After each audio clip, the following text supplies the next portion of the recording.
నంద్యాల జిల్లా పగిడ్యాల మండలం ముచ్చుమరిలో వైఎస్ఆర్సీపీ నేత శ్రీనివాసరెడ్డిపై రాజకీయ కక్ష సాధింపుతో చేతికొచ్చిన పంటను నీళ్లపాలు చేశారు ప్రత్యర్థులు.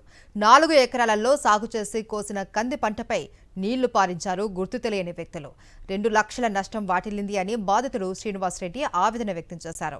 గతంలో వైఎస్ఆర్సీపీ పక్షాన నిలబడినందుకే కోసిన కంది పంటపై నీరు పారించారు అని బాధితుడు ఆరోపించారు. చేతికి వచ్చిన పంటను నాశనం చేసిన వారిపై చర్యలు తీసుకోవాలి అని ముచ్చుమరి పిఎస్లో ఫిర్యాదు చేశారు. టీడీపీకి చెందిన కొందరు శ్రీనివాసరెడ్డిని ఆర్థికంగా దెబ్బతీయాలి అనే కంది పంటకు నీళ్లు పెట్టారు అని గ్రామస్తులు చర్చించుకుంటున్నారు.